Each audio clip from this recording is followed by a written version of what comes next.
Eu acabei de expor o livro de Gênesis na igreja, foram 50 sermões, e praticamente um por capítulo, ainda que a divisão do livro de Gênesis exatamente não seja essa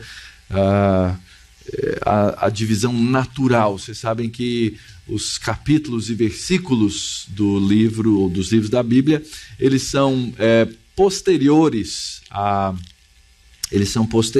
obviamente, à composição do texto original. Na verdade, foi lá por volta do ano 1000 e alguma coisa que alguém teve essa ideia brilhante de colocar os capítulos e versículos na Bíblia. Entretanto, nós corremos um risco quando a gente lê a Bíblia entendendo que os capítulos e versículos são a divisão natural do texto. Eu vou dar o primeiro exemplo agora para vocês. A gente lê o capítulo 1 de Gênesis e fala assim, o capítulo 1 de Gênesis é a história da criação. Mas, na verdade, o texto, a narrativa do texto, ela se encerra no capítulo 2, no versículo 4. Então, um jeito natural de ler o texto seria ler do capítulo 1, versículo 1, até o capítulo 2, versículo 4, quando nós temos ali a narrativa da criação dos céus e da terra. O livro de Gênesis tem cerca de 11 divisões que são naturais. Ao longo desses dias eu vou mostrar para vocês quais são essas divisões, para vocês lembrarem, para vocês saberem. Talvez você fique desapontado um pouquinho, porque a expectativa quando a gente fala assim, vou fazer uma exposição do livro de Gênesis, do capítulo 1, então o pastor vai passar versículo a versículo do capítulo 1. Não é essa a ideia? Eu até posso convidar você para fazer isso num curso de 30 horas, só o capítulo 1, tá? Mas é muita complexidade. O que eu quero passar para vocês aqui é o conceito geral. Por que nós temos o livro de Gênesis? Para que é que nós temos o livro de Gênesis? E como nós vamos então ler e entender o livro de Gênesis apropriadamente? Essa é a minha intenção durante esses dias, para que vocês consigam, ao final desses dias, entender a mensagem do Evangelho no livro de Gênesis. O livro de Gênesis ele foi escrito para nos dar a composição, a ideia geral, o conceito geral que nós precisamos para entender o Evangelho. Se eu não conseguir entender o Evangelho, parece que funcionou, provavelmente eu não estou entendendo o começo da história. Por exemplo, você chega para alguém e diz assim, olha, Jesus Cristo veio para te salvar. E a pessoa olha e fala assim para você, me salvar do quê? O que você vai responder para essa pessoa? Como é que você entende, ou como é que o indivíduo precisa saber e entender que ele precisa de salvação? Ele precisa entender, pelo menos, a ideia básica que existe no livro de Gênesis. E tem muita gente que é salva, ou pensa que é salva, da coisa errada. Salvo da coisa errada. Não sabe exatamente do que foi salvo. Como funciona essa salvação? Como ele precisa ser trabalhado pela graça de Deus nesse processo de salvação. Então nós vamos ler os primeiros versos de Gênesis, tá? Vamos lembrar do texto, vamos lembrar da narrativa, e aí depois nós vamos entrar nessa explicação, nesse processo de explicar o texto. Então nós vamos ler o comecinho do texto até o verso 5. Diz assim a palavra de Deus: no princípio criou Deus os céus e a terra. A terra, porém, estava sem forma e vazia. Havia trevas sobre a face do abismo. O Espírito de Deus pairava por sobre as águas. E disse Deus: haja luz, e houve luz. E viu Deus que a luz era boa, e fez separação entre a luz e as trevas. E chamou Deus a luz dia, e as trevas noite. Houve tarde e manhã, o primeiro dia. Vamos orar? Senhor, diante da tua palavra agora, rogamos que o teu Espírito Santo seja o nosso instruidor, que essa palavra que foi inspirada pelo Espírito seja agora também iluminada para que nossas mentes e corações possam compreendê-la e, compreendendo-a, entender nosso papel no mundo, entender nosso lugar na criação, entender o nosso lugar como salvos e remidos do Senhor e assim aprendermos a fazer a tua santa vontade. Que as palavras dos meus lábios e o meditar do meu coração sejam agradáveis na tua presença, Senhor meu, rocha minha, Redentor meu. Amém.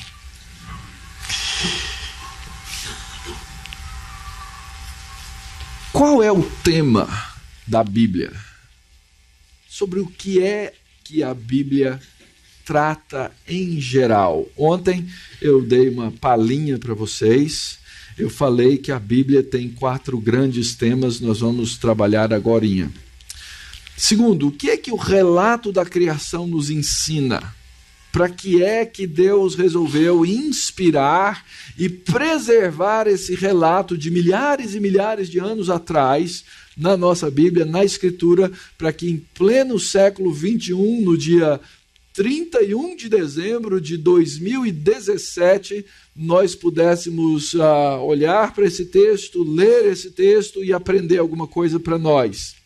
Qual a importância, então, desse relato nesse processo? Ou seja, o que é que nós vamos, tendo aprendido sobre ele, nós vamos conseguir colocar em prática na nossa vida? O que isso vai gerar na minha vida? O que isso vai gerar na sua vida? Como é que eu devo ler o livro de Gênesis? É interessante, às vezes eu vou e pergunto para os crentes, alguns já de muitos anos na igreja, assim, quantas vezes você já leu o livro de Gênesis? Se ele faz aquele plano anual de leitura da Bíblia, ele já leu algumas vezes, porque começa por lá, não é? Mas a maioria das vezes as pessoas falam assim, olha pastor, eu tentei ler uma vez, tentei ler 2 vezes, mas é meio confuso, tem umas passagens estranhas, tem umas coisas lá que, assim, desce meio torto, é difícil de entender, eu desisti. Algumas pessoas, aliás, já me disseram, já ouvi isso várias vezes, pastor, eu não gosto de ler o Antigo Testamento. Não vou pedir para você levantar a mão, mas eu sei que tem várias pessoas que dizem isso. Por quê? Porque parece que quando lê o Antigo Testamento, parece que Deus estava meio bravo, não parece? Não é? Parece que Deus estava nervoso, parece que Deus... Pastor, lá no Antigo Testamento Deus mandou matar umas pessoas. Como é que a gente faz com isso? Uma falta de compreensão geral do escopo da Bíblia, uma compreensão geral da mensagem da Bíblia. Aliás, tem gente que acha que no Novo Testamento Deus converteu. Não é? Deus converteu, ele era tão bravo, chegou no Novo Testamento, ele virou amor, ficou bonzinho, mandou amar o inimigo. Ora, gente, mandar amar o inimigo está lá no livro de Levítico, não é nada novo. Aliás, no Novo Testamento nós temos muito pouca nova mensagem. Na verdade, no Novo Testamento nós temos o esclarecimento da mensagem que já estava no Antigo Testamento. Então, nós temos que aprender a ler esse livro, entender a sua natureza, o seu gênero, o seu lugar dentro da Bíblia. Ontem eu falei que a grande história da Bíblia se divide em 4 partes. Você tem que lembrar essas partes quando você estiver lendo a Escritura. A Escritura nos fala da criação, a Escritura nos fala a respeito da queda, a Escritura nos fala a respeito da redenção e a Escritura nos fala a respeito da consumação. E é interessante, o livro de Gênesis já trata desses 4 assuntos. O livro de Gênesis trata da criação, o livro de Gênesis trata da queda, o livro de Gênesis trata da salvação que nós temos, o livro de Gênesis trata das coisas últimas. Por exemplo, quando você lê Gênesis, a história de Abraão. Lembra por que é que Abraão teve coragem de cumprir aquela palavra, aquela ordem de Deus a respeito do sacrifício do seu filho? Por que Abraão teve aquela coragem? E quando eu fizer uma pergunta assim, quem tiver coragem pode falar assim, rapidinho. Por quê? Porque ele acreditava no quê? Porque ele acreditava na ressurreição. Se você ler o livro de Hebreus, no capítulo 11, diz ele foi sacrificar o seu filho, confiado na ressurreição, porque ele sabia que Deus era poderoso para ressuscitar o seu filho. E uma história estranha, né? Essa de Abraão. Olha só, Deus demora 25 anos para cumprir uma promessa para Abraão, que era dar para ele o quê? O filho.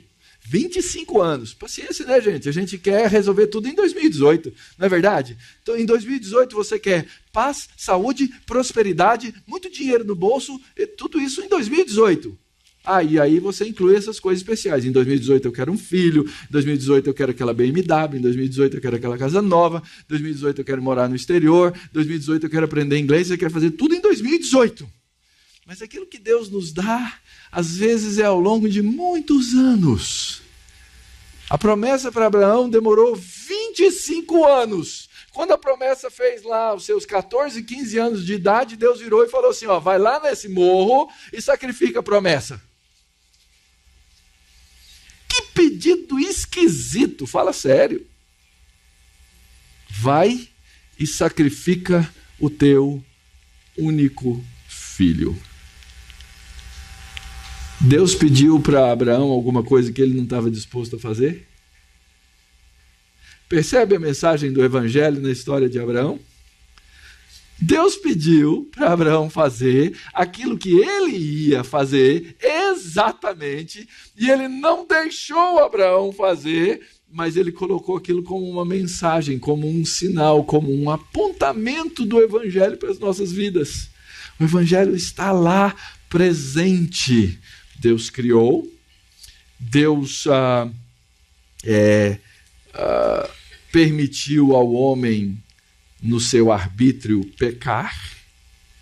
Deus resolveu salvar, e Deus aponta no livro de Gênesis para a consumação,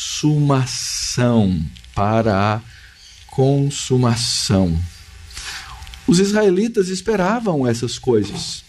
Eles aguardavam, eles tinham essa vontade de ver realizadas essas coisas que eles haviam lido lá no Antigo Testamento.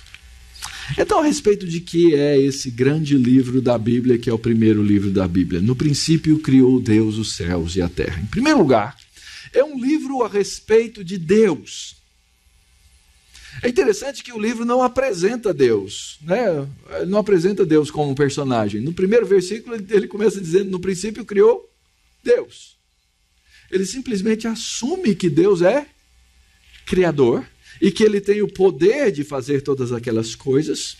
Depois de falar de Deus nessa capacidade criadora, ele vai nos apresentar o mundo de Deus, que é a criação, que é o que nós vamos ler então nos capítulos subsequentes. Aquela apresentação que aparece a partir do versículo 3, disse Deus, haja luz, houve luz.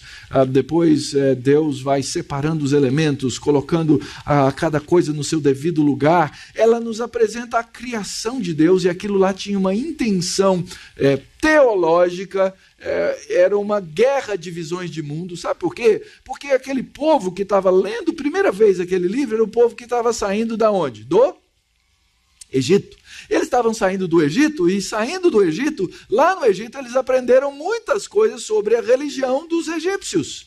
E essa religião dos egípcios, ela apontava para os elementos da criação como se eles fossem o quê? Deuses. Então, essa descrição que aparece ali a respeito do mundo de Deus é para combater as falsas ideias que aquelas pessoas tinham a respeito do mundo que estava à sua volta. Então, eles acreditavam em todo tipo de coisa. Eles acreditavam, inclusive, que o próprio faraó era um representante e uma divindade.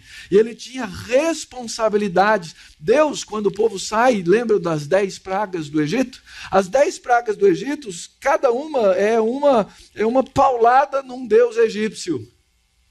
para mostrar que Deus, esse Deus da criação, aí eles passaram por aqueles momentos, os israelitas saindo do Egito, ou antes de sair do Egito, passaram por aqueles momentos todos, e o que aconteceu? Eles olhavam para aquilo e falavam assim, Deus matou os... Quem mesmo que Deus matou lá nas pragas? Os animais. Aqueles animais eram deuses egípcios. E aí ele ia de volta lá na narrativa da criação, e ele via lá, mas quem criou os animais foi Deus. Ele fazia essa conexão direta. Então, Deus, na verdade, estava só controlando a criação que era dele. Quando, por exemplo, no 4º dia da criação, aparece que Deus colocou no céu os grandes luzeiros, o luzeiro maior, o luzeiro menor, para marcar dias, horas, dias, estações e anos, né? Deus colocou aqueles luzeiros lá, a gente sabe o nome. Quais são os 2 grandes luzeiros? O sol e a lua, não é? Mas no texto original e na nossa tradução não aparece o nome desses 2 luzeiros. Chama o grande luzeiro e o luzeiro menor. Por que o autor do texto não coloca o nome? Quem quer chutar? Porque eram deuses egípcios. Colocar o nome do deus egípcio ali na narrativa não era legal naquela hora. Então ele nem dá nome. Ele fala assim, eu coloquei o grande luzeiro, eu coloquei o pequeno luzeiro, e eles servem para contar os seus dias, estações e anos. Então você não precisa ler horóscopo antes de sair de casa. Porque era isso que eles acreditavam. Eles acreditavam que esses luzeiros eram os controladores da nossa vida. Religião diferente, né? Mesma coisa hoje. As pessoas ainda continuam acreditando, cheio de superstição de todo tipo, achando que as condições, que a virada do ano é mágica, não é? Fala sério, virada de ano é mágica, hoje vai ser mágico. Na hora que der 12 horas e soltar aqueles foguetes aqui no Palavra da Vida, você vai ser renovado, você vai ser transformado, você será outra pessoa em 2018. Dá para acreditar, né? Mentira! Não muda nada. Mas foi o quê? Foi Deus nos dando, olha, vamos contar o tempo? Até porque a Escritura mesmo diz que eu devo contar os meus dias para alcançar o quê? Coração sábio. Então Deus colocou essas coisas para que nós entendêssemos. É a respeito de Deus, é a respeito da criação de Deus, é a respeito dos seres que foram criados à imagem e semelhança de Deus. Então eu olho para aqui, tem gente aqui de todo formato, não é? Eu fico impressionado com a humanidade, né? A gente é composto dos mesmos elementos e quase todo mundo é diferente. Tem uns que não são, né? Mas quase todo mundo é diferente. Ora, todas as pessoas criadas e que nascem dia a dia ao redor da terra são seres criados à imagem de Deus. São seres criados à imagem desse Deus tremendo, poderoso, Criador de todas as coisas e meu Criador. E eu fui criado, e você foi criado, e todo ser humano foi criado à imagem e semelhança de Deus. Isso faz mudar a sua postura com relação ao ser humano? Deveria. Fala-se aí hoje no mundo sobre direitos humanos. De onde vem a ideia de direitos humanos? Vamos fazer uma comparaçãozinha aqui, certo? Imagina que eu cresci, que eu sou mero fruto da evolução biológica, ok? Que eu vim lá de uma célula que ao longo dos bilhões e milhares, etc., gerou a mim. E está aqui esse ser evoluído, Mauro Meister. E você também. Só que nesse processo de evolução, as raças, os seres, eles precisam fazer o quê? Eles precisam competir, certo? Uma das leis na biologia é o quê?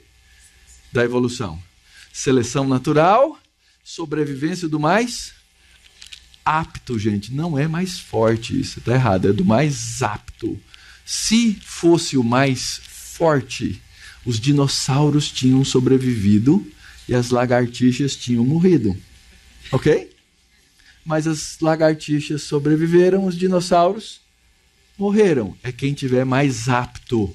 Então, o mais apto sobrevive. Certo? E eu estou aqui. Ora, o mundo está tendo explosão populacional e eu tenho que subir. Então, eu não vou olhar para você como um semelhante meu, que eu tenho que amar, que eu tenho que gostar. Eu vou fazer o quê com você? Eu vou competir com você. Então, o mundo não tem uma razão para falar de direitos humanos. Porque quando ele acredita que o ser humano é uma mera evolução de espécies, na verdade nós somos uma competição. Nós somos uma competição. Hitler estava certo. Vamos purificar a raça. Vamos deixar só os melhores. Vamos deixar só os mais aptos. Não é? A famosa eugenia. Mas não é assim. O mundo tem um peso de consciência por causa dessas coisas. Então ele inventa os direitos humanos. O que são os direitos humanos? E veja bem, direitos humanos não estão errados. Direitos humanos estão certos. O problema é o abuso dos chamados direitos humanos. Então, o que a gente faz? Nós que somos cristãos e que entendemos que o nosso próximo, não importa quem ele seja, não importa a raça, a língua, a religião, a cor, não importa. Eu sei que esse indivíduo, eu sei que essa pessoa foi criada à imagem e semelhança de Deus. Por esse simples fato, eu devo a essa pessoa o quê? Respeito. Inclusive, eu devo amor. Percebe as consequências disso no cristianismo? Percebe a profundidade da responsabilidade que nós temos quando entendemos Gênesis e entendemos que o homem foi criado à imagem e semelhança de Deus? Então, é a respeito de Deus, é a respeito do mundo de Deus, é a respeito dos seres criados à imagem de Deus, é a respeito do padrão de Deus para o mundo que ele criou. Deus coloca a sua criação, faz a sua criação e ele estabelece os padrões da nossa vida. Esses padrões estão revelados no livro de Gênesis, nos seus primeiros capítulos. E aí, então, é no livro de Gênesis que eu começo a aprender a respeito das nossas relações. Então, primeiro a respeito de Deus e todas essas coisas, depois das relações que o homem deve ter, esse ser criado à imagem e semelhança de Deus, primeiro com o Criador. Como eu devo me relacionar com o Criador? Segundo, dentro do padrão de Deus, como é que macho e fêmea devem se relacionar? Terceiro, como é que esse ser criado à imagem e semelhança de Deus deve relacionar-se com o mundo criado por Deus? Então essas três coisas são fundamentais e elas vêm do livro de Gênesis. E por último, é a respeito de Deus e todas essas coisas, é a respeito dessas relações e é a respeito da missão de Deus. O que você acha que deve ser a missão de Deus na Bíblia? O que você acha que é a missão de Deus? O que Deus tinha intenção de fazer? O que eu aprendo aqui no livro de Gênesis? Ok, a glória dele, não é? A gente costuma,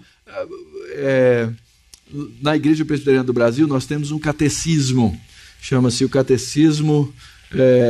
Temos 2 catecismos. No catecismo maior de Westminster, a primeira pergunta, todo bom presbiteriano sabe, só a primeira, tá? Mas é assim. Primeira pergunta: qual é o fim principal do homem? E a resposta?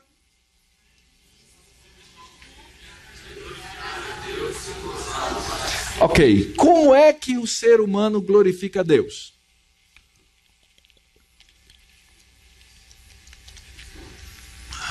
Por que eu digo que o fim principal do homem é glorificar a Deus? Onde é que eu aprendo isso, gente? Na Bíblia como um todo. Mas vamos raciocinar aqui. Deus pega e cria um ser à sua imagem, conforme a sua semelhança. Aí ele pega esse ser e diz o seguinte: sede fecundos, multiplicai-vos, enchei a terra. Vai por todo lado dessa terra. O que Deus estava falando quando ordenou o homem encher a terra? Leva a minha imagem e a minha semelhança para toda a terra. E com isso, o que aconteceria? A glória de Deus seria espalhada por toda a sua criação. Nós não só glorificamos a Deus pessoalmente, mas nós glorificamos a Deus quando, em obediência, nós cumprimos a missão de Deus.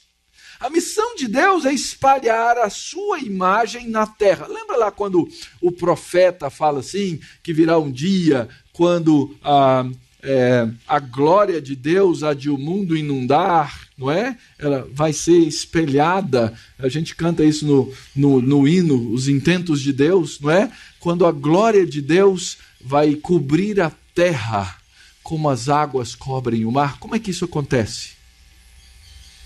Isso acontece quando a imagem e semelhança de Deus está espalhada sobre toda a terra. Não é que vai ter um grande brilho na terra, mas é que a imagem de Deus vai estar projetada em todos esses lugares. Então o homem tem esse alvo vindo de Deus, essa missão é de Deus. Eu sou um comissionado por Deus para encher a terra da sua glória. Então vários textos da Bíblia vão corroborar, vão caminhar com esse conceito. Por exemplo, quando você chega em Romanos, no capítulo 11, que a gente chama de a grande doxologia, a grande adoração do apóstolo Paulo, não é? Ele diz, profundidade da riqueza, da sabedoria, do conhecimento de Deus. Quão insondáveis são os teus juízos, quão inescrutáveis os seus caminhos. Quem conheceu a mente do Senhor? Quem foi seu conselheiro? Quem primeiro deu a ele para que ele venha a ser restituído? Porque dele, por meio dele, para ele, são todas as coisas. Então, onde é que o apóstolo Paulo tira essa ideia? A ele, pois, a glória eternamente. De onde é que o apóstolo Paulo tira essa ideia? Pastor, ele é apóstolo, inspirado por Deus, então ele recebeu uma revelação naquela hora e escreveu essas palavras. Ora, eu não tenho a menor dúvida da inspiração do texto da Bíblia, mas eu tenho a impressão que o apóstolo Paulo lia a Bíblia dele, e ele chegou a essas conclusões a partir da Bíblia que ele lia, inclusive o livro de Gênesis. Como é que ele sabe que dele são todas as coisas? Porque no princípio criou Deus os céus e a terra. Como é que ele sabe que todas as coisas são por meio dele? Porque no princípio criou Deus os céus e a terra, e o Espírito de Deus pairava sobre a face das águas. E ele disse, façamos o homem conforme a nossa imagem, a nossa semelhança. E para ele são todas as coisas, porque ele faz o seu projeto, ele faz o seu plano, ele encaminha todas as coisas para a sua eterna glória. Então, eu começo a perceber que os autores da Bíblia, eles têm uma compreensão a partir da criação de Deus, do seu papel e do seu propósito e da sua missão. Outros textos, por exemplo, 1 Coríntios 10, portanto, quer comais, quer bebais, ou façais outra coisa qualquer, fazei tudo para a glória de Deus. A gente sabe que Paulo estava numa controvérsia lá com aqueles irmãos de Corinto, porque eles estavam lá discutindo se iam comer carne comprada não sei aonde, e se podia, lá o açougue, o dono sacrificava aos ídolos, se podia comprar carne lá, se não podia, era um enrosco danado. E o apóstolo Paulo falou assim, vocês ficam se pegando com picuinha, quando vocês tinham que entender o projeto maior. Você tinha que entender que se você come, e comer é a coisa mais comezinha da face da terra, não é? Você come todo dia, fala sério. Quem tem jejum aqui hoje? Não vejo nenhuma mão levantada, né? Então você já comeu hoje. A minha pergunta é, você comeu para a glória de Deus? Tomou café? Tomou suco de laranja? Você bebeu para a glória de Deus? Como é que você sabe que você faz isso? Porque o apóstolo Paulo está dizendo que se eu comer ou se eu beber, eu tenho que fazer para a glória de Deus. Como é que... não, eu orei antes. Não, isso não tem a ver com a glória de Deus. Isso tem a ver com... lógico, dentro do pacote todo tem. Mas não é porque eu orei antes que eu comi para a glória de Deus. Não é porque eu orei antes que eu bebi para a glória de Deus. Significa que tem que existir na nossa vida uma certa intencionalidade das coisas que façam com que o meu coração, com que a minha mente, com que o alvo da minha vida seja a glória de Deus. E aí as coisas que eu vou fazendo ao longo da minha história, elas são um processo de imitação de Deus, porque eu sou feito à imagem e semelhança dele, para que o nome dele seja glorificado. Significa encontrar prazer nas coisas de Deus. Significa encontrar alegria nas coisas de Deus. Significa ter a Deus como o centro de todas as coisas na minha vida e na minha existência. Significa tê-lo como o alvo último, aquilo que eu mais almejo, aquilo que eu mais desejo na minha vida, em contraste com todas as propostas que existem ao meu redor. Esse Salmo 73 é o salmo do regente do coral lá de Jerusalém, no templo, seu Asaf. Muito interessante. Seu Asaf amanheceu um dia emburrado, porque se tem um lugar no mundo que dá rolo é no coral. Vocês vão começar a ensaiar o coral, que hoje vocês já sabem, vocês estão rindo, é porque já passaram pelo rolo do coral. Todo mundo sabe que coral dá rolo. Eu ainda vou escrever um artigo sobre problemas de corais. Eu não estou brincando, eu estou falando sério. Eu tenho cá minhas teorias. Mas, seu Asaf era coral, era tempo integral, ele era levita, então ele dirigia o coral. E os levitas tinham várias categorias, né? Tinha desde o sumo sacerdote, levita, tinha até o pessoal que era zelador, os porteiros, o pessoal fazia todo tipo de coisa, todo tipo de trabalho. Ele era regente de coral. E o salário, ó. É sério. Quando a coisa pega para o nosso lado, é interessante, né, que o valor pecuniário, ele pesa para o nosso lado. E o salário, ó. E ele começou a ver o pessoal que chegava para o ensaio do coral, ficava vendo nas ruas de Jerusalém, os caras andando no carrão deles, andava de BMW, Mercedes, carro com ar-condicionado, e aquela coisa toda. E ele começa a ter o seu coração inclinado. Depois você lê o Salmo 73. Assim, Deus, esse bando de ímpio anda aí, eles têm vida boa, eles comem do bom e do melhor, eles fazem piada da cara do povo de Deus, eles fazem piada do nome do Senhor, eles são violentos, eles matam as pessoas, eles usam a violência como um diadema, como um colar no pescoço, e eles estão aí, e eu aqui ganhando esse salário, a minha mulher reclamando dos armários da cozinha. Ele pensava assim, deve ser boa a vida desses caras. E ele fala lá para as tantas no Salmo 73, ele fala assim, até que eu atinei para o fim deles. E aí, só de ter pensado isso, eu já teria traído a geração dos filhos de Israel.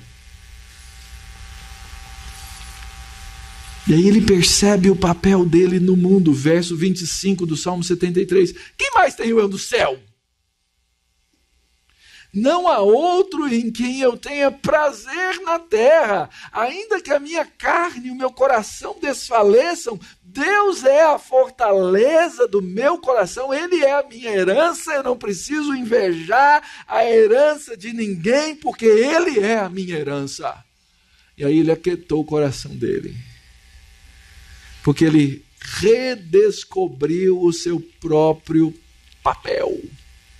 Ele entendeu que ele tinha sido criado para a glória de Deus e que ele só ia ser feliz no dia em que ele vivesse para a glória de Deus.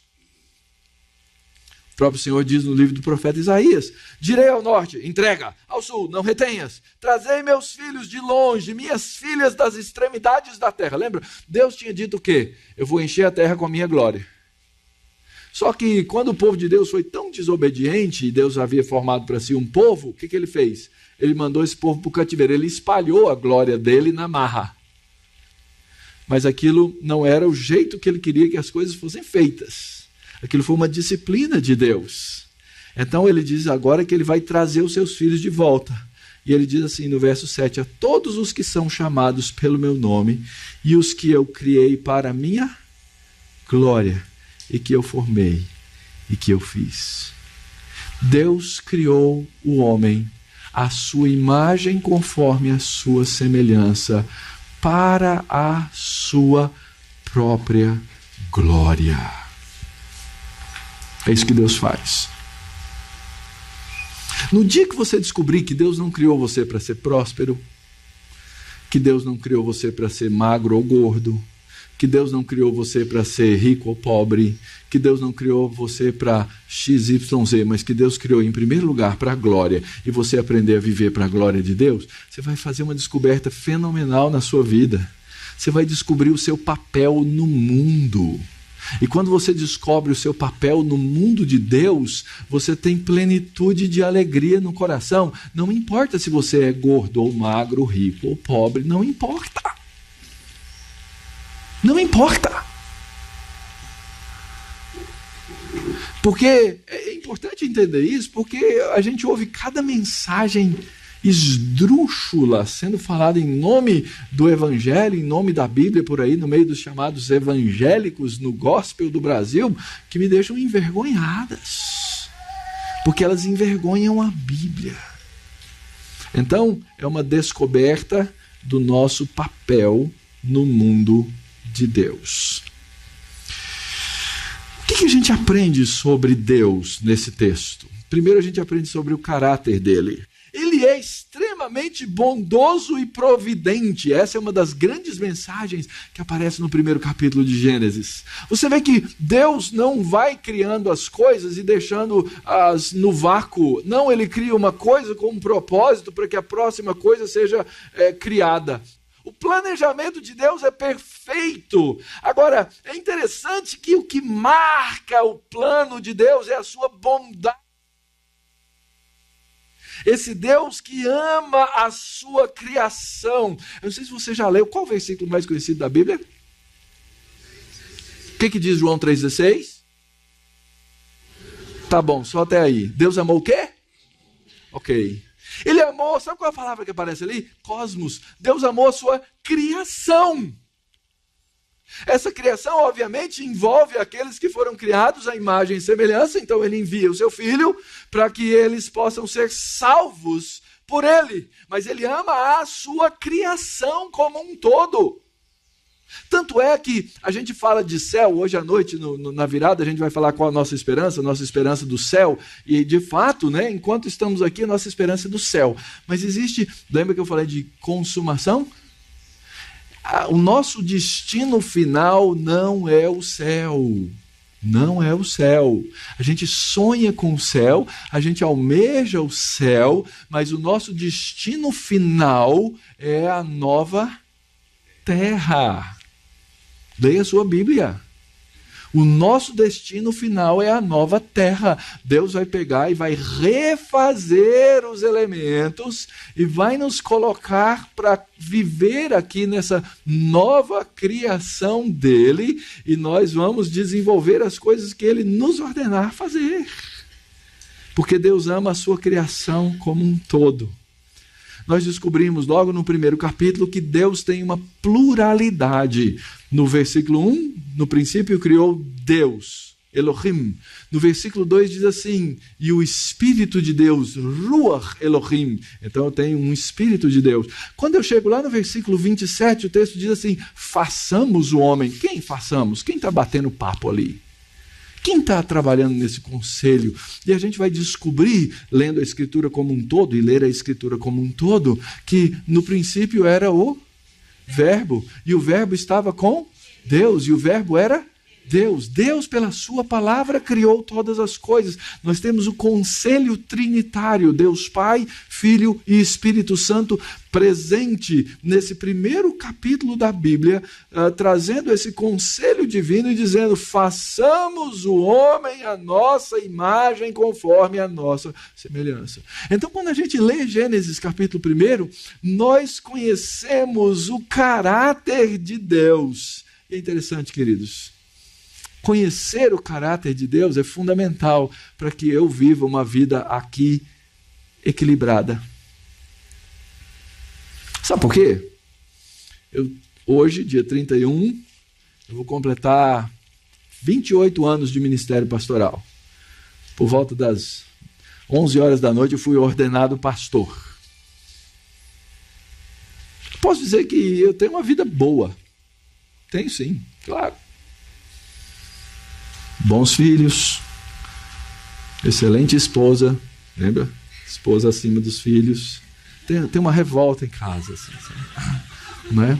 Excelente esposa, bons filhos. Mas eu já passei por muita coisa na vida. Coisa difícil. Na hora que o calo aperta, na hora que a dor vem, a gente começa falando assim: e aí, Deus? Qual que é a sua? Está doendo. O senhor não vai olhar para mim, não? Quando é que o senhor vai me tirar dessa? O coração da gente começa a ficar igual de Asaf. Sabe o que nos sustenta? Conhecer o caráter de Deus, Ele é bom. Então, aí eu vou confiar naquelas palavras lá de Romanos, capítulo 8. Na hora que o calo aperta, eu sei que o calo apertado coopera para o bem daqueles que amam a Deus. Quando a dor vem, eu descubro que a dor coopera para o bem. Já traduziu esse versículo desse jeito? Quando você estiver apertado, quando você estiver com o coração dolorido, quando você estiver inconformado, quando você confrontar a morte, quando você confrontar a doença, leia esse versículo de Romanos capítulo 8 dessa maneira. Coloca esse problema no comecinho do verso.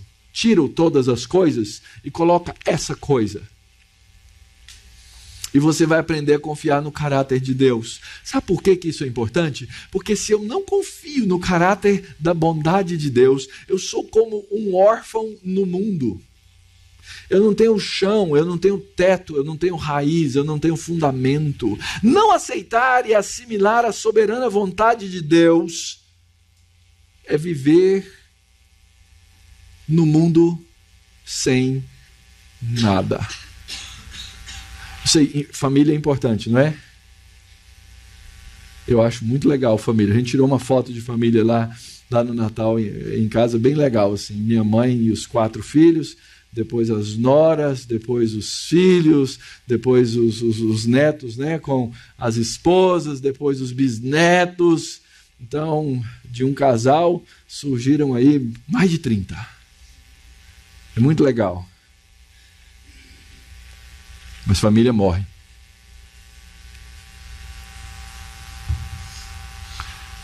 Há 12 anos atrás eu poderia ter tirado aquela foto com meu pai sentado na cadeira, mas ele não está lá mais. Família morre. Comunidades morrem. Deus não morre. Ele é o Senhor de todas as coisas. Na sua bondade, vivendo no mundo de Deus, entendendo o nosso lugar no mundo de Deus, nós aprendemos sobre o seu caráter. Aprendemos sobre como Ele criou e fez as coisas de maneira bela. Eu não vou entrar nos detalhes, mas é fato que o que está na Bíblia, eu não tenho por que duvidar disso, é Deus criando todas as coisas. Eu sei que tem várias teorias, tem uma brigaiada de criacionismo, X, Y, Z, etc. e tal. Não é esse o meu ponto. Meu ponto é que o que está narrado na Bíblia são atos de Deus, e o que está na Bíblia narrado são fatos. A criação de Deus é história de Deus. A história de Deus começa com aquela narração. Ela tem uma ordem, ela tem um progresso de ordenação, ela tem um planejamento e ela tem um resultado. Isso é uma lição tremenda para nós. Cada dia da criação, à exceção de um, e a gente tem ali teorias diferentes por que não teria essa expressão, cada dia termina assim, e viu Deus que isso era bom para quê? Porque tinha um valor moral intrínseco? Acho que não é essa a ideia do texto. É bom porque Deus, no seu processo de criação, estava fazendo cada coisa boa para colocar a sua imagem e semelhança naquele sexto dia da criação. Então isso é bom para o homem, isso é bom para o que eu quero que ele cumpra, isso é bom para o propósito que eu traço para ele. Até que no final do relato, e lembra eu falei, vai do 1 até o 2, 4, primeira parte, e viu Deus que isso era muito bom. Muito bom. É excelente aquilo que Deus faz. E quando Deus, no seu mundo, cria aquele que é a sua imagem e semelhança, ele dá esses papéis. Interessante isso. Eu posso ver a glória de Deus na criação de Deus de maneira geral? Posso. Eu sempre conto essa historinha, você já deve ter ouvido, porque eu gosto de contar. Nós estávamos num acampamento e alguns aqui conhecem o Salomão, estudava física na época ainda, acho que ele não tinha nem formado. Ele tirou a gente assim, do acampamento para um lado mais afastado, e aí ele começou a mostrar para o grupinho as estrelas. Olha, isso aí que tal, essa aqui é a ursa maior, a ursa menor. A gente finge que entendeu e tal, né? Ah, que lindo, que bacana, né? É igual ultrassom de bebê, já viu ultrassom? Ah, olha, aqui está a perninha, claro. E tal. Agora tem 3D, né? Mas na minha época era aquela mancha, assim, aquele negócio, eu não entendi nada. E ele foi explicando lá, e eu fui olhando, ok e tal. Até que eu estava lá, olhando para cima, contemplando aquela coisa toda imensa. Ele chegou por trás de mim assim, falou, pastor, tá vendo essa nuvenzinha, essa coisa branca aqui assim? Falei, finalmente eu vi alguma coisa, né? Tô vendo. Pastor, isso é a Via Láctea. É o lugar aonde a gente mora. O Salmo 8 assaltou meu coração, a minha mente. Quando o salmista fala da grandeza das coisas de Deus e pergunta assim, que é o homem que dele te lembres? E aquilo serviu para eu enxergar a glória de Deus e lembrar que na pequenez da nossa criação, nesse mundo criado de Deus, no qual é revelado o seu eterno poder, no qual é revelada a sua divindade, eu, ser humano, criado à imagem que é uma semelhança de Deus, eu tenho um propósito. Eu estou aqui para ser espelho. Eu sou representante de Deus. Não é assim? Nossos filhos não são nossos representantes? A gente não faz esse discurso quando eles saem de casa, quando eles são pequenininhos?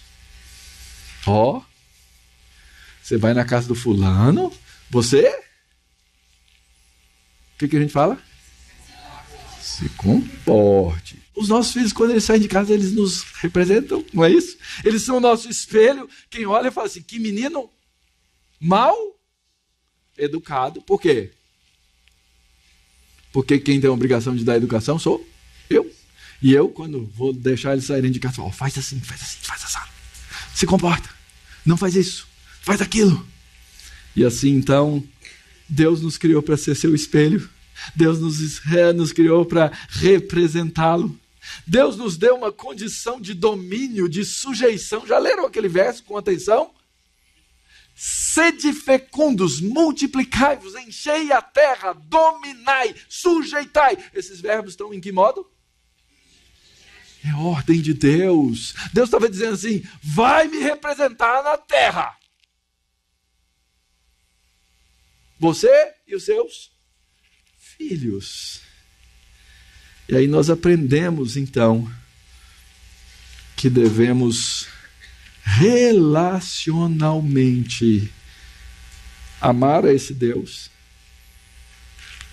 amar o próximo, amar a criação, porque essa é a maneira de representar a Deus. Deus estabelece o seu padrão para todas as coisas.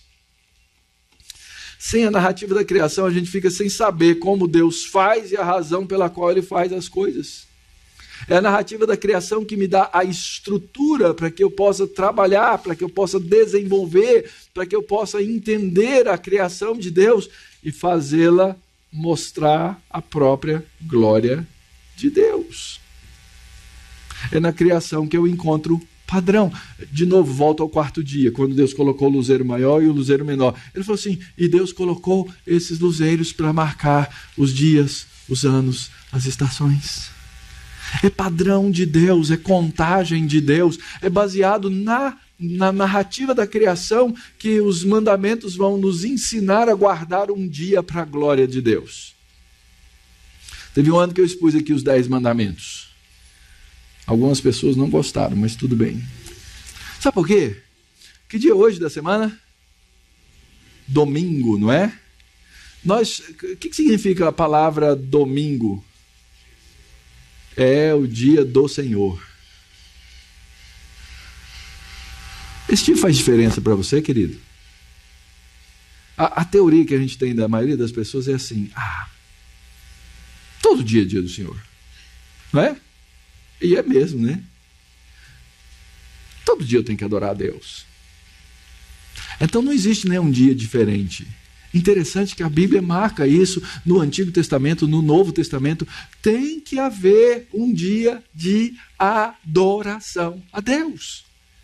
É a ideia do separar. E eu não quero aqui ser legalista, criar regra, mas a Escritura orienta e a Escritura ordena que nesse marcar de Deus das coisas, Ele quer que separemos um dia para Ele.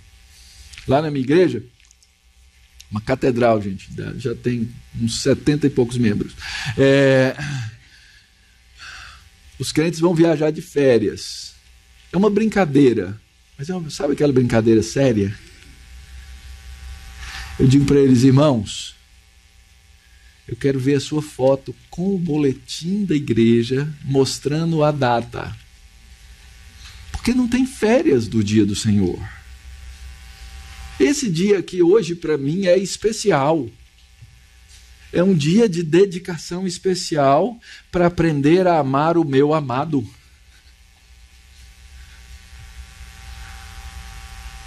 Mas a gente relaxou tanto nisso na igreja contemporânea que você tem 2 grupos. Ou tem o legalismo extremado de um lado ou o relaxismo absoluto do outro. E não tem mais dia do Senhor. Todo dia é dia do Senhor. Todo dia é dia do Senhor. Cuidado. A Escritura estabelece padrões. É nos dias da criação que o livro de Êxodo vai estabelecer o chamado 4º mandamento. Não é isso?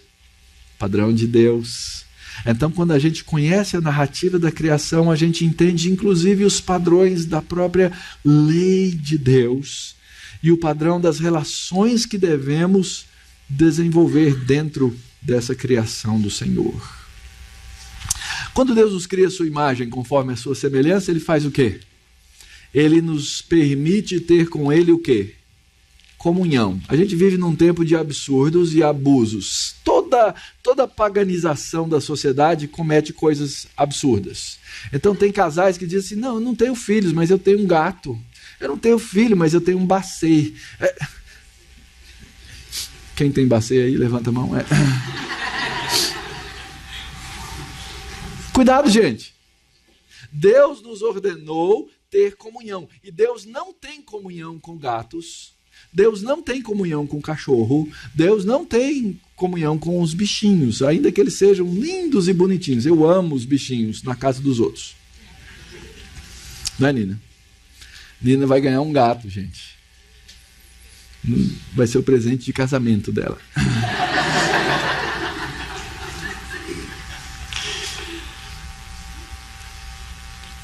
Nós só mantemos comunhão com aqueles que são a nossa imagem e a nossa semelhança. Deus nos dá a coisa melhor da face da terra. A capacidade de ter comunhão com Ele, a capacidade de ter comunhão uns com os outros.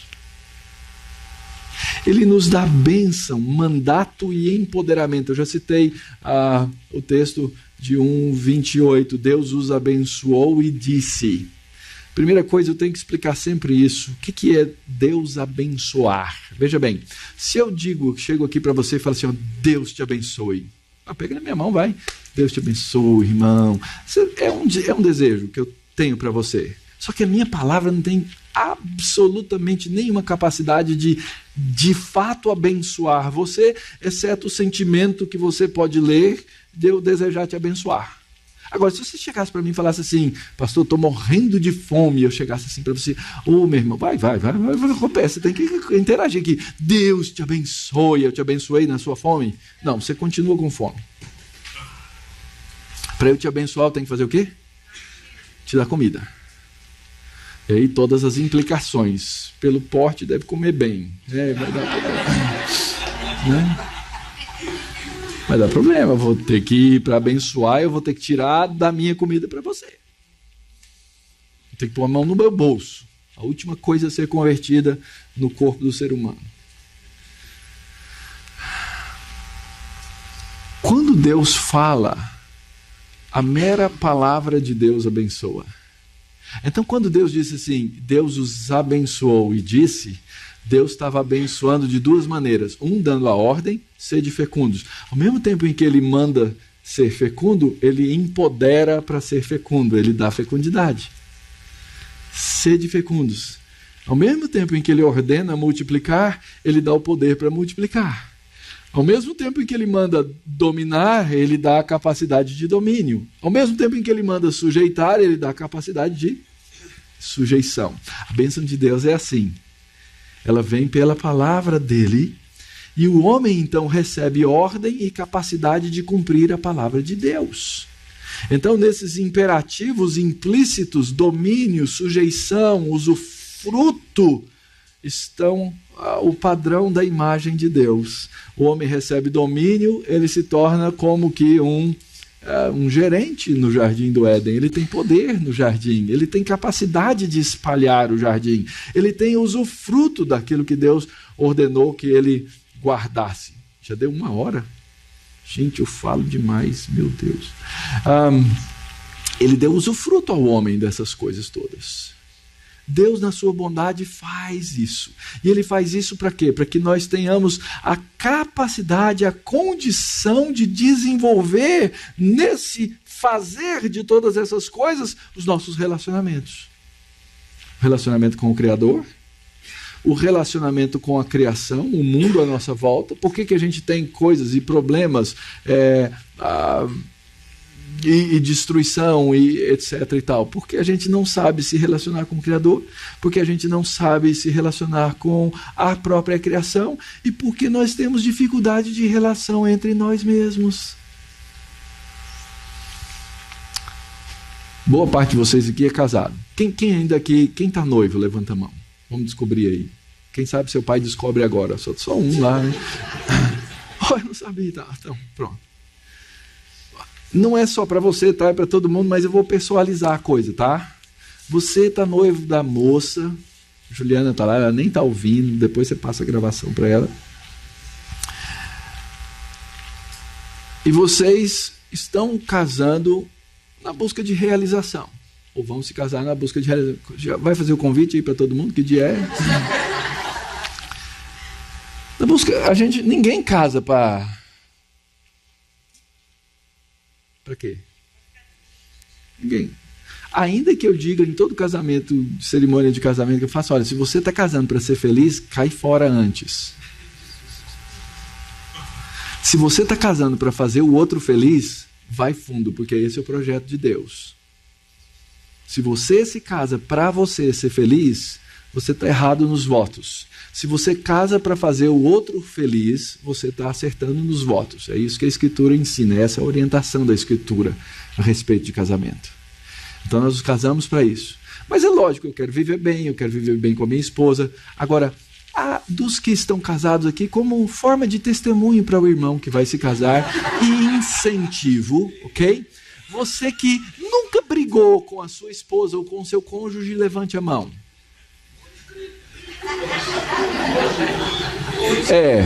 Se você não brigou na última semana, levante a mão.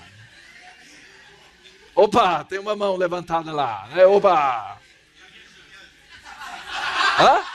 Tá viajando, né? Mas briga por WhatsApp. Eu brigo por WhatsApp. Não tem jeito. Nós fomos criados por Deus para um relacionamento íntimo entre nós e nós não conseguimos fazer isso. Por quê? Por causa da queda. Isso nós vamos estudar na terça-feira de manhã. Mas o padrão de Deus para os relacionamentos, ele é estabelecido quando percebemos, essa é osso dos meus ossos, carne da minha carne. Então, no relacionamento com o Criador, existe uma ordem de autoridade, obediência, responsabilidade, adoração, culto, compromisso que Deus estabelece conosco para que nós o estabeleçamos com Ele. Na relação com a criação, nós temos a obrigação de encher a terra, de exercer domínio e sujeição com o padrão de Deus, conhecer a terra, ciência é isso, tá? Nós temos a obrigação de guardar e nós temos a obrigação de cultivar. É o exercício do trabalho criando a cultura, ou desenvolvendo a cultura, melhor dizendo, tá? Não é criando. Alguém me perguntou sobre isso ontem, deixa eu dar uma palhinha rápida a respeito dessa questão. Gente, quem cria cultura é Deus. Deus cria cultura. O homem desenvolve cultura. Por exemplo, na nossa sociedade, culturalmente, macho e fêmea se casam. Isso é uma criação de quem?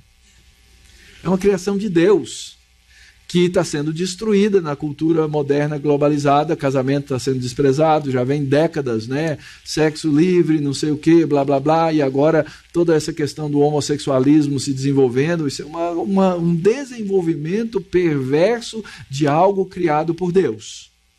Mas quem criou foi Deus. Somos nós que desenvolvemos língua e linguagem, mas quem cria a habilidade e empodera o homem para isso é Deus. Percebem? Todas as áreas e todos os campos são criação de Deus. O desenvolvimento negativo ou positivo da cultura cabe ao ser humano criado à imagem e semelhança de Deus. Deus nos ordenou cultivar. Debaixo daquilo que nós chamamos graça comum, o homem, mesmo que não seja cristão, ele é capaz de desenvolver boa cultura. Então, dois incrédulos são capazes de quê? De se casar. E são capazes, inclusive, de ter o quê? Um relativo bom casamento, às vezes muito melhor do que o casamento de dois crentes. Por quê? Por causa da graça comum de Deus, que está sobre toda a humanidade, que foi criada à imagem e semelhança de Deus. Às vezes a gente chama isso de senso comum, mas é a graça comum de Deus que opera na raça que Ele criou. Então, nós devemos desenvolver o cultivo, a cultura de todas as coisas. Com Deus, com a criação, entre si, macho e fêmea. Isso é um ponto de vista criacional. Não adianta você dizer que nasceu com alma de mulher, num corpo de homem, alma de mulher. Isso não existe. Isso é uma loucura criada, inventada. Ficam repetindo isso, e as pessoas começam a acreditar. Segundo, Deus nos criou para comunhão monogâmica para a vida. Uma só carne, homem e mulher. Deus nos criou para a procriação. Eu costumo contar essa historinha. A maioria fica revoltado. Tudo bem, faz parte do ministério pastoral. Dr. Shedd que dizia isso. Não dá nem para perguntar mais para ele. O Senhor o levou. Ele falava o seguinte: se você casou e teve um filho, você não repôs. Se você teve 2 filhos, você repôs. Se você teve 3 filhos, você somou. A partir do 4, você começa a multiplicar. Oh! Ei! Daqui a pouco começa a voar as Bíblias. Pá, pá. E eu posso falar mal de vocês porque eu só tive 2. Tá? Vai lá. Aí vem, no final, vem todo mundo, não, mas é multiplicar por 1, é multiplicação. Racionalização, uma coisa fruto do pecado. Tá? Por que é que nós não temos mais filhos? Quais são as nossas razões? 1. Caro! Eu tenho uma planilha de Excel do primeiro filho que começa com o valor do exame de gravidez. Está lá, ele custa caro mesmo. 2, qual a outra razão? Dá trabalho. Ter filho dá um trabalho lascado. Gasta o seu dinheiro e gasta a sua energia. 3, vivemos num mundo mau. Como vou colocar filhos num mundo horrível como esse? 4 razão. Nós compramos uma mentira chamada explosão populacional. Superpopulação vai acabar com os alimentos do mundo.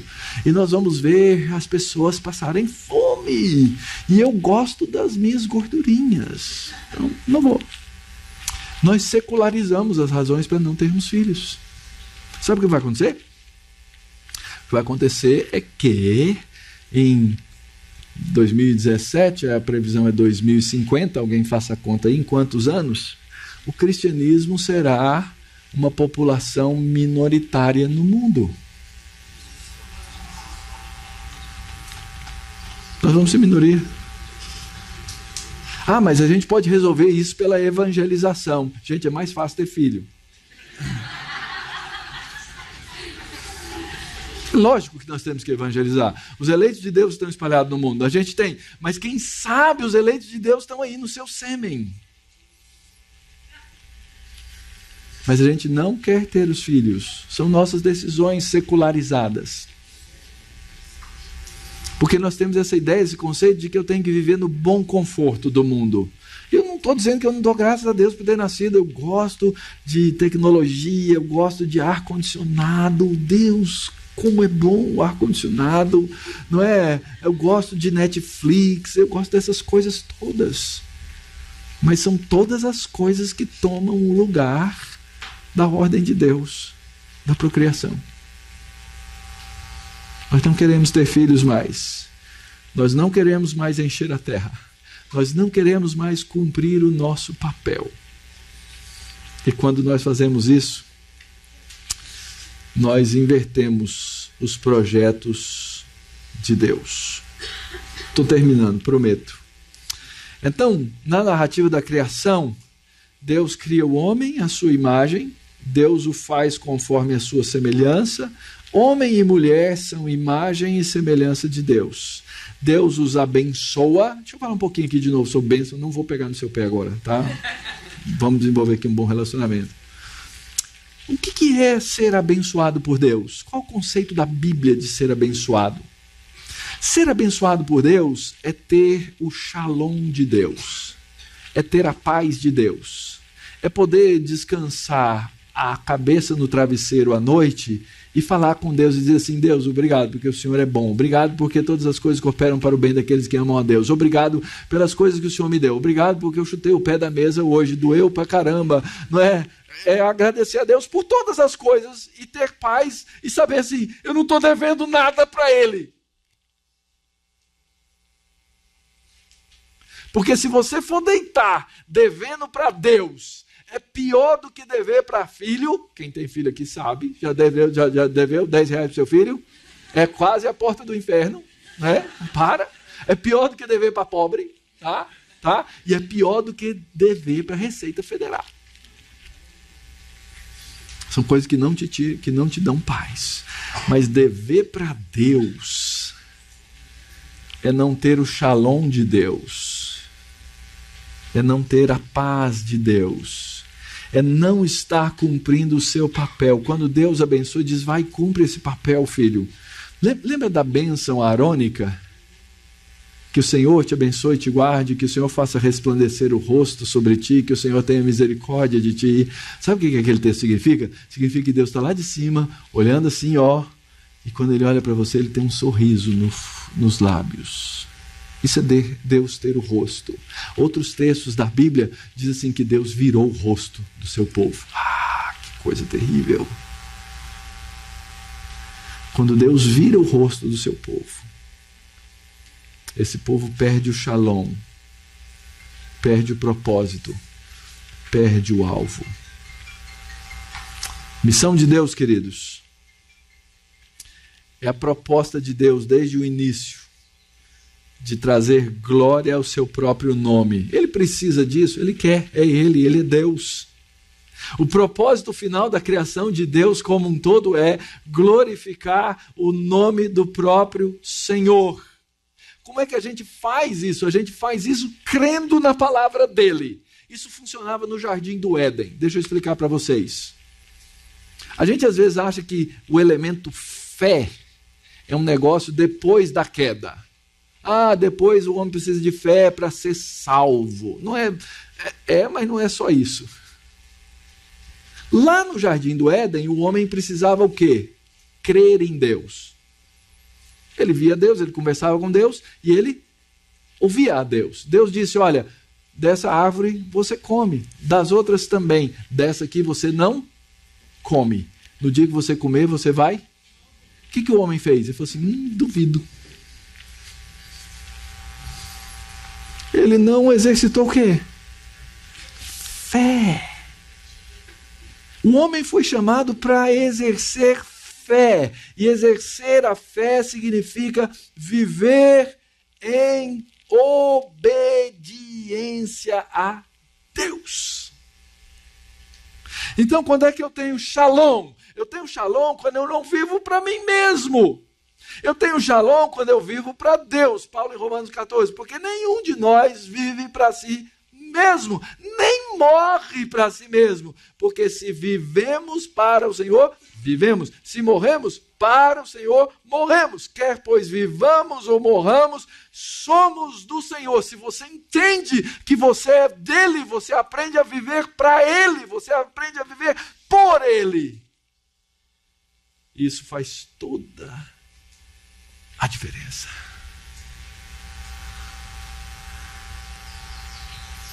Então, diante de todas essas coisas, queridos, o que devemos fazer? Primeira coisa, a gente precisa mudar o foco. Quando você começar a fazer a pergunta certa, você vai começar a descobrir as respostas certas.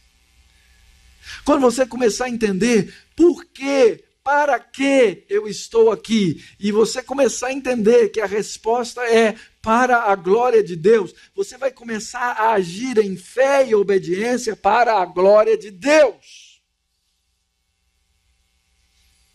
Como é que você faz isso? Primeiro, você reconhece na mente. Segundo, você aplica no coração. Terceiro, você traduz na vida. Você se apropria disso na vida. Isso chama-se verdadeira espiritualidade. Como é que isso funciona na prática? É o seguinte. Quando alguém te ofender, e você de fato se sentir muito ofendido,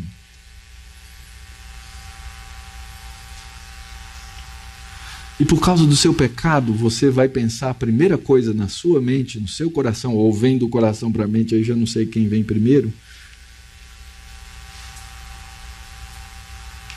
Você vai pensar assim: vou pagar com a mesma moeda.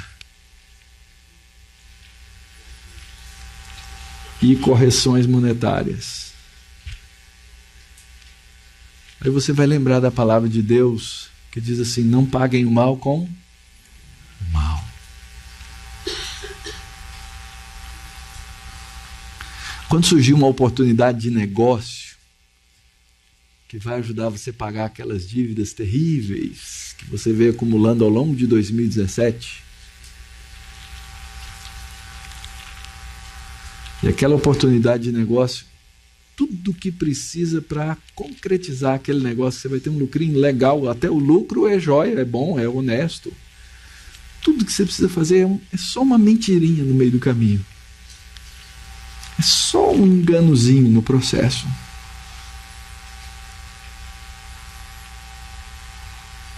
Você vai lembrar que a mentira não pertence aos filhos de Deus e que o pai da mentira é o diabo.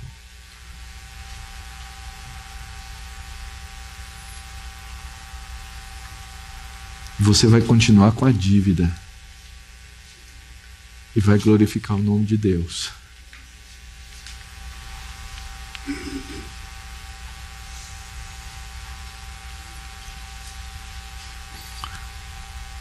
Quando seu filho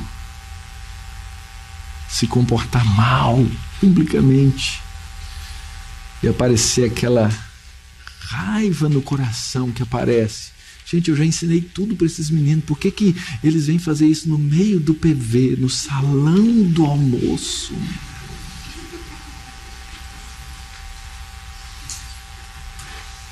E você vai ficar cheio de ira. Você vai lembrar da palavra de Deus que diz assim: pais, não provoquem seus filhos à ira. E aí mais tarde você vai aplicar os princípios da palavra de Deus de amor e disciplina com seus filhos. Percebe que nós glorificamos a Deus nas grandes e nas pequenas coisas. Na educação, nas relações, na nossa vida moral, na nossa ética. Foi para nos ensinar essas coisas que o livro de Gênesis foi escrito. Para que aprendêssemos o nosso papel de honrar a Deus em todas as coisas. Vamos orar? Senhor, nós agradecemos por esse tempo aqui juntos, por estarmos diante da Tua palavra, pelo Teu Espírito Santo que nos orienta, e pedimos, ó Deus, que a Tua misericórdia nos cubra, reconhecedores que somos, ó Deus, do nosso pecado, das nossas incapacidades, das nossas fraquezas. Tem misericórdia de nós, ó Deus. Estamos terminando mais um ano e sabemos que não há mágica na entrada de um novo. Mas pedimos, ó Deus, que a partir de agora e por todo o próximo ano que teremos, que a Tua palavra seja clara em nós, para que, como imagem e semelhança que somos do Senhor, possamos também ser manifestação clara da Tua glória. Usa de misericórdia, Pai. Ensina-nos a amar uns aos outros, a espelhar a imagem do Senhor para o nosso próximo aqui nesses dias. Nos dá alegria, que sejamos bênção para a família uns dos outros, que sejamos bênção para os filhos uns dos outros e cresçamos no amor do Senhor. É a oração que fazemos agradecidos no nome de Jesus. Amém.